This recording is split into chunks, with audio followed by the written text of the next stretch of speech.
اللہ من الشیطان الرجیم بسم اللہ الرحمن الرحیم ان اللہ بے شک اللہ فالق اللہ تعالیٰ پھاڑ کے نکالتا ہے حبی دانے کو والنوا اور گٹھلی کو. دیکھیں کہ جب انسان دانا ڈال دیتا ہے، کسان کا کیا کام ہے؟ دانا بکھیرنا. اللہ تعالیٰ اس سے ہی وہ فصل جو فصل ہے وہ فصل اگتی ہے، یا پودا ہوتا ہے تو پودا نکلتا ہے، پھل ہے تو پھل کا وہ چھوٹی سی کومپل نکلتی ہے، اور وہ دیکھیں کیا ہوتی ہے، اس سے اللہ تبارک و تعالیٰ کو مضبوط تنا بنا دیتے ہیں.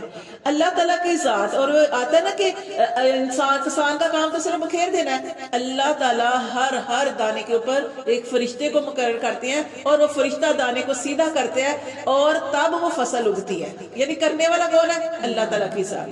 اللہ فرماتے ہیں اللہ وہ ذات ہے فالق الحبی، وہ پھاڑ کے نکالتا ہے دانے کو. زمین کتنی ہوتی ہے، زمین کے اندر سے وہ کیسے نکلتا ہے. والنوا اور گٹھلی کو. یخرج الحیا، وہی زندہ کرتا ہے مردے کو، من المیت، وہی زندہ کرے گا مردے کو، وہی زندہ کرتا ہے حیا زندہ کو، من المیت مردے سے. وہ نکالتا ہے زندہ کو مردہ سے، زندہ کو مردہ سے. مردہ زمین کہ اس کے اندر سے وہ پودا نکلا ہے. اسی طرح ایک واضح مثال جو دی جاتی ہے کہ انڈے سے مرغی اور مرغی سے انڈا. یہ دیکھیں نا، یہ بھی کتنی کہ بے جان چیز ہے نا انڈا، اس سے چوزا نکلتا ہے. ٹھیک ہے، تو اسی طرح اللہ تعالیٰ فرماتے ہیں کہ یخرج الحی من المیت، اللہ تعالیٰ ہی زندہ کو نکالتا ہے مردہ سے، یعنی کہ انڈے سے کس کو نکال. اور اسی طرح آپ دیکھیں نطفے سے بچہ پیدا ہوتا ہے، پانی ہوتا ہے نا، اسے دیکھیں. اللہ فرماتا ہے مخرج المیتی، اور وہ نکالتا ہے مردہ کو، من الحی زندہ سے. ذالکم اللہ، یہ ہے تمہارا اللہ. کوئی کر سکتا ہے اس طرح؟ اللہ فرماتے ہیں کہ اللہ یہ ہے تمہارا اللہ. فَأَنَّا تُؤْفَكُونَ، تم کہاں پھرے جاتے ہو، کیوں تمہیں سمجھ نہیں آتی. فَالِقُ الْإِصْبَاحِ، وہ پھاڑ کے نکالتا ہے صبح کو. اب یہ رات کا اندھیرا ہوتا ہے، اس سے اللہ صبح کی روشنی لے کے آتا ہے. اللہ ہی نکالتا ہے صبح کو، چیر کے لاتا ہے صبح کو رات کے اندھیرے سے. وَجَعَلَ اللَّيْلَ، اور وہ بناتا ہے رات کو، سَكَنًا، سکون کے لیے اس نے بنایا. وَالشَّمْسَ، اور سورج کو بھی.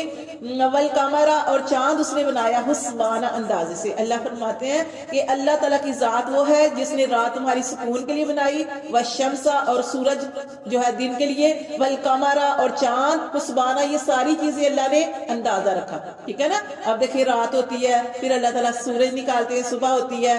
اور رات کیوں اللہ نے بنائی؟ سکون حاصل کرنے کے لیے، کہ انسان سارا دن کام کر کر کے تھک جاتا ہے، عورت کام کر کر کے تھک جاتی ہے. اللہ تعالیٰ نے رات عطا فرمائی تاکہ سکون حاصل کرو، اور صبح جو ہے صبح اٹھ کے پھر اپنے کام جو ہے وہ کرو. اور عورت جو ہے اپنے گھر کے کام کرتی ہے اپنے شوہر کے پیچھے، تو اپنی عزت کی حفاظت کرتی ہے، نمازوں کی حفاظت کرتی ہے، فرضی روزے رکھتی ہے جب وہ آتے ہیں، اور اپنے شوہر کی اطاعت کرتی ہے.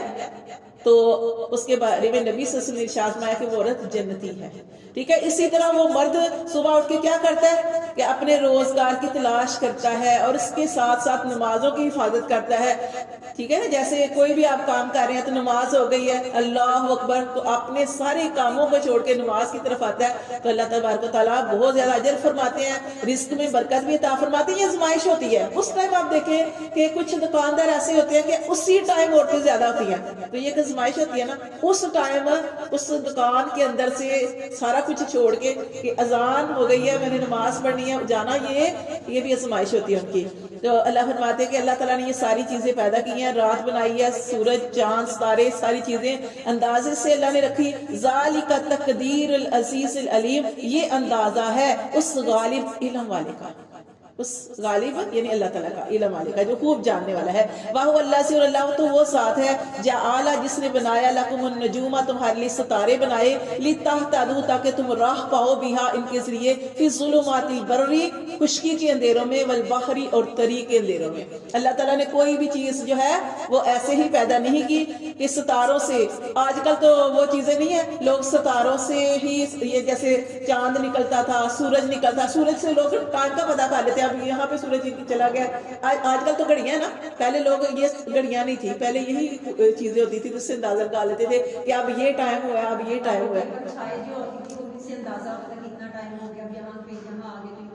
ہاں جی، تو اللہ تعالیٰ نے اس ستاروں کا بھی یہاں پہ ذکر کیا تاکہ تم خشکی کے اندھیروں میں اور تری کے اندھیروں میں راہ پاؤ. قد فصلنا الآیات، تحقیق ہم نے کھول کھول کر بیان کی ہے آیات، لقوم یعلمون، جاننے والوں کے لیے. وہو اللہ، اور اللہ وہ ذات ہے، انشأکم، جس نے تمہیں پیدا کیا، من نفس واحدۃ، ایک جان سے. اور ایک جان کون ہے؟ حضرت آدم علیہ السلام سے. اللہ تعالیٰ فرماتے ہیں ہم نے تم کو ایک جان سے پیدا کیا، فمستقرن، پھر تمہارے لیے ٹھکانہ بنا دیا. کہاں؟ دنیا میں. ومستودع، اور تمہیں امانت کی جگہ دے دی. ہم اس دنیا میں ہے نا، ہم امانت ہیں، ہم نے یہاں سے جانا ہے. اللہ فرماتے ہیں ہم نے تمہیں ایک جان سے پیدا کیا، پھر تمہیں دنیا میں ٹھکانہ دے دیا. پھر امانت کی جگہ قبر بھی ہے. قبر جب ہم جائیں گے تو قبر میں بھی ہم، وہ ہمارا ٹھکانہ نہیں ہے، قبر سے بھی ہم نکالے جائیں گے. وہ ہمارا ابدی ٹھکانہ نہیں ہے. جب اللہ کو حکم آ جائے گا، جیسے اسرافیل کے بارے میں آپ کو بتا رہی تھی کہ جب وہ سور پھونکیں گے تو قبروں سے بھی سارے نکل آئیں گے. تو ٹھکانہ کیا ہے ہمارا؟ یا تو جنت یا دوست، اللہ معاف کرے، جنت ہی ہے انشاءاللہ، کیونکہ ہم مسلمان ہیں، انشاءاللہ جنت ہی ہوگی. تو لیکن یہ ہے کہ ہمارا ابدی ٹھکانہ جو ہے وہ قبر نہیں ہے. اللہ فرماتے ہیں ہم نے تمہیں قبر جو ہے وہ امانت سونپنے کی جگہ رکھی. قد تحقیق فصلنا الآیات، ہم نے کھول کھول کر بیان کیا تمہارے لیے نشانیاں، لقوم یفقہون، تاکہ تم